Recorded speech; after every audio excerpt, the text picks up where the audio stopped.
Hello friends, അപ്പോൾ നമുക്ക് നിസ്കാര കുപ്പായത്തേക്കുള്ള മക്കനെ എങ്ങനെ തയ്ച്ചെടുക്കാമെന്ന് നോക്കാം കേട്ടോ. അപ്പോൾ മക്കനായതുകൊണ്ട് മാത്രം വീഡിയോ ആണിത്. നിസ്കാര കുപ്പായത്തിൻ്റെ നമുക്ക് പിന്നീട് കാണിക്കാം. അപ്പോൾ ഞാൻ 1 മീറ്റർ തുണി എടുത്തിട്ടുള്ളത്. 1 മീറ്റർ തുണി മതിയാവും നമുക്ക് മക്കനെ തയ്ച്ചെടുക്കാൻ.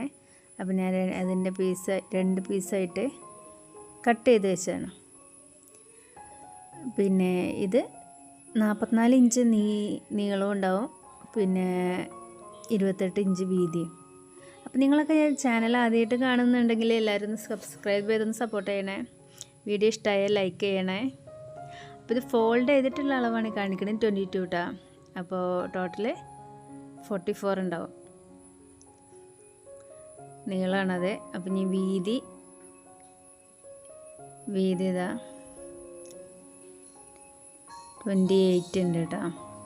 28 ഇഞ്ച് വീതിയുള്ള ഒരു ക്ലോത്ത് എടുത്തിട്ടുള്ള കേട്ടോ.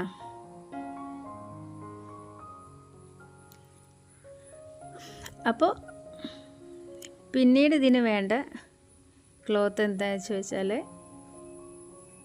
നമുക്ക് നമ്മുടെ നെറ്റിയുടെ ഭാഗം, അതായത് എപ്പോഴും നനയുന്ന ഭാഗമുള്ള തലയുടെ ഭാഗത്ത് ഒരു കട്ടിയുള്ള പീസൊന്ന് വെക്കണം. അപ്പോൾ അതിന് വേണ്ടിയിട്ട് നമുക്കൊരു ക്ലോത്ത് കട്ട് ചെയ്തെടുക്കാം. ആ ഭാഗത്തേക്ക് പറഞ്ഞാൽ എപ്പോഴും നനയണ ഭാഗമാകുമ്പോൾ പെട്ടെന്ന് ഇതാവാൻ ചാൻസ് ഉണ്ട്. അപ്പോൾ അതുകൊണ്ട് നമുക്കൊരു പീസും കൂടി അതിന് വേണ്ടിയിട്ട് എടുക്കാം. അപ്പോൾ അതിൻ്റെ അളവ് എത്രയെന്നാൽ, അതിൻ്റെ നീളം ഞാൻ എടുത്തിട്ടുള്ളത് 28 ഇഞ്ചാട്ടോ. 28 ഇഞ്ച് നീളം എടുക്കുക, 5 ഇഞ്ച് വീതി എടുക്കുക.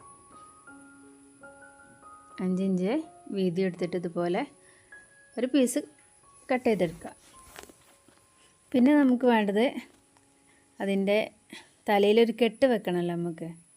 അപ്പോൾ അതിന് വേണ്ടിയിട്ട് ഒരു 2 സ്ട്രാപ്പ്, ആ ക്ലോത്തിൽ നിന്ന് തന്നെ കിട്ടിയതാണ്. അപ്പോൾ ആ 2 സ്ട്രാപ്പ് ഇതുപോലെ കട്ട് ചെയ്ത് വെച്ചാണ്. അത് നമുക്ക് ചേർത്ത് അടിച്ചു കൊടുക്കണം, രണ്ടും കൂടി ഒന്നിച്ചടിച്ചിട്ട്. അല്ലെങ്കിൽ നമുക്ക് 2 പീസായിട്ട് അങ്ങനെ ചെയ്യാം കേട്ടോ. ഞാനിത് ഒറ്റൊന്നായിട്ട് അങ്ങനെ തയ്ച്ചെടുക്കുകയാണ്. 2 പീസായിട്ട് നമുക്ക് കിട്ടണ കോലത്തിൽ അങ്ങനെ ആക്കാം. അപ്പോൾ ഞാനിതുപോലെ രണ്ടും കൂടി കൂട്ടി സ്റ്റിച്ച് ചെയ്തിട്ടാണ് ഞാൻ ചെയ്യുന്നത്.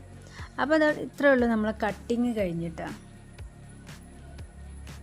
അപ്പോൾ ഇതുപോലെ നമുക്ക് തയ്ച്ചു കൊടുക്കുക. എന്നിട്ട് നമുക്കത് മടക്കുക.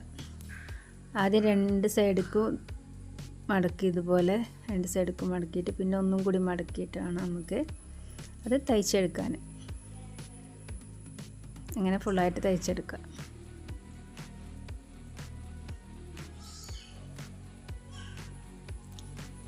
ഇതുപോലെ തയ്ച്ചെടുക്കുക. പിന്നെ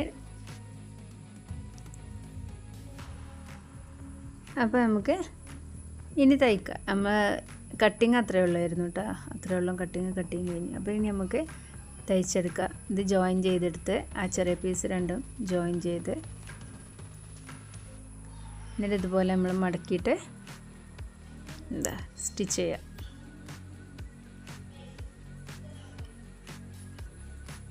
അത് ഫുള്ളായിട്ട് നമുക്ക് സ്റ്റിച്ച് ചെയ്തെടുക്കുക.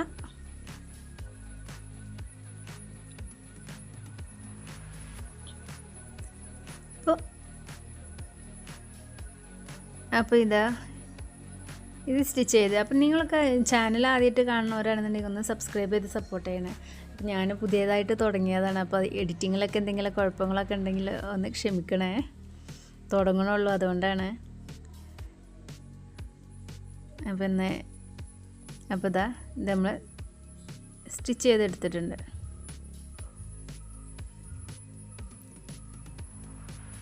അതുപോലെ നമ്മുടെ മറ്റേ ആ ചെറിയ പീസ് ഉണ്ടല്ലോ തല ഭാഗത്തേക്ക് വെക്കാനുള്ള, അത് ഒരു സൈഡ് ഒന്നിങ്ങനെ ജസ്റ്റ് ഒന്ന് മടക്കിയാൽ മതി. എന്നിട്ട് അവിടെ തയ്ച്ചെടുക്കുക. 2 സൈഡും അതുപോലെ ഒന്ന് തയ്ച്ചെടുക്കുക കേട്ടോ.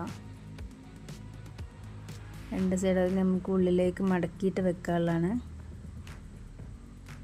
അതുകൊണ്ട് ഡബിൾ ഫോൾഡൊന്നും ചെയ്യേണ്ട, ഒറ്റ ഫോൾഡ് ചെയ്താൽ മതി. അപ്പോൾ അത് തയ്ച്ചെടുത്തിട്ടുണ്ട്. ഇനി നമുക്ക് ഇതിൻ്റെ സെൻറ്റർ ഒന്ന് മാർക്ക് ചെയ്യണം. ഇതിൻ്റെയും അതുപോലെ തന്നെ നമ്മുടെ വലിയ പീസ് ഉണ്ടല്ലോ മക്കനേൻ്റെ വലിയ പീസിൻ്റെ സെൻറ്റർ ഒന്ന് കണക്കാക്കുക. അതുപോലെ ഒന്ന് മടക്കിയിട്ട് സെൻറ്റർ ഒന്ന് കണക്കാക്കുക. രണ്ടും ഇതുപോലെ ചെയ്യട്ടോ. എന്നിട്ട് ആ 2 സെൻറ്ററും കൂടി ഇതുപോലെ വെച്ചിട്ട് നല്ല വശം ചേർത്തിട്ട് ഇത് ഇവിടുന്ന് നല്ല കെട്ടിട്ടിട്ട് തയ്ച്ചെടുക്കുക. എന്നിട്ട് ഇതുപോലെ നമുക്ക് നല്ല രീതിയിൽ വെക്കുക. നമുക്ക് അയൺ ചെയ്താൽ മതി. അവിടെ മടക്കൊന്നും ഇല്ലാത്ത പോലത്തെ നല്ല അയൺ ചെയ്തിട്ട് ഇതുപോലെ ഫുള്ളായിട്ട് സ്റ്റിച്ച് ചെയ്യുക. നമ്മൾ ആ മടക്കിയ ഭാഗത്തും ഇവിടെ ഇതുപോലെ മടക്കിയിട്ട് ഉള്ളിലേക്ക് മടക്കിയിട്ട് ഫുള്ളായിട്ട് സ്റ്റിച്ച് ചെയ്തെടുക്കുക. അപ്പോൾ ആ ഭാഗത്ത് നമുക്കൊരു നന്നായിട്ട് സ്റ്റിച്ച് ചെയ്ത് പിടിപ്പിക്കുക. അപ്പോൾ ഇതുപോലെ ചുറ്റുഭാഗം 4 ഭാഗത്തും ഇതുപോലെ തയ്ച്ചിട്ടുണ്ട്. മനസ്സിലായല്ലേ? ഇതുപോലെ നന്നായിട്ട് തയ്ച്ചെടുക്കുക. എന്നിട്ട് നമുക്ക് ഇനി സ്ട്രാപ്പ് വെക്കണം. സ്ട്രാപ്പ് വെക്കാൻ വേണ്ടിയിട്ട് ഒരളവെടുക്കുകയാണ് ഞാൻ ചെയ്യുന്നത്. അപ്പോൾ നമ്മൾ ഇതുപോലെ മടക്കിയിട്ട് സെൻറ്റർ കണക്കാക്കി മടക്കിയിട്ട് ഒരു 4.5 ഇഞ്ച് തന്നെ എടുത്ത് ശരിക്കും ഒരു 5 ഇഞ്ച് വരെ നമുക്ക് എടുക്കാം കേട്ടോ. സ്ട്രാപ്പ് വെക്കാൾ ഞാനിപ്പോൾ 4.5 ഇഞ്ച് എടുത്തിട്ടുള്ളൂ. അപ്പോൾ ഇതുപോലെ നന്നായിട്ട് സ്ട്രാപ്പ് ഇതുപോലെ തയ്ച്ച് പിടിപ്പിക്കുക. 2 സൈഡിലും പിടിപ്പിക്കുക. അപ്പോൾ ഇനി ഞാൻ സ്ട്രാപ്പ് പിടിപ്പിച്ചിട്ടുണ്ട്. ഇനി നമുക്ക് മക്കനേൻ്റെ താടേൻ്റെ ഭാഗത്ത് നമുക്ക് നന്നായിട്ട് കെട്ടിട്ടടിക്കണം. അതിന് വേണ്ടിയിട്ട് ഒരു 10 ഇഞ്ച് ശരിക്കും നമ്മൾ അടിക്കുമ്പോൾ ഒരു 10 ഇഞ്ചൊക്കെ എടുത്താൽ മതി. ഞാനിപ്പോൾ ഒരു 9.5 ഇഞ്ച് എടുത്തിട്ടുണ്ട് കേട്ടോ. എൻ്റെ അളവ് ഞാൻ ഒരാൾക്ക് അടിച്ചു കൊടുക്കുകയാണ്. അപ്പോൾ അതിൻ്റെ അളവിനുള്ള തന്നത് അത്രയാണ് കിട്ടിയിട്ടുള്ളൂ. അപ്പോൾ അതുപോലെ അടിച്ച് ഇനി കഴിഞ്ഞ് നമ്മുടെ പരിപാടി. ഇനി താഴെ ഭാഗം ഇതുപോലെ ഫുള്ളായിട്ട് ഒന്ന് ഫോൾഡ് ചെയ്തിട്ട് സ്റ്റിച്ച് ചെയ്തെടുക്കുക. 4 ഭാഗം ഇതുപോലെ സ്റ്റിച്ച് ചെയ്തെടുക്കുക. അപ്പോൾ നമ്മുടെ സ്റ്റിച്ചിങ് കഴിഞ്ഞിട്ടുണ്ട്. ഇനി നന്നായിട്ടൊന്ന് ഇസ്തിരി ഇട്ടാൽ ഒക്കെ ശരിയാവും. മക്കനേൻ്റെ ഭാഗം ഇത്രയേ ഉള്ളൂ. അപ്പോൾ സിമ്പിളായിട്ട് നമുക്ക് തന്നെ വീട്ടിൽ തയ്ച്ചെടുക്കാൻ പറ്റുന്നതാണ് നിസ്കാരക്കുപ്പായം മക്കനെയൊക്കെ. അപ്പോൾ എല്ലാവരും ഒന്ന് ട്രൈ ചെയ്ത് നോക്കുക. അപ്പോൾ ഇഷ്ടമായാൽ ഒന്ന് ലൈക്ക് ചെയ്യുക, സപ്പോർട്ട് ചെയ്യുക. ബൈ.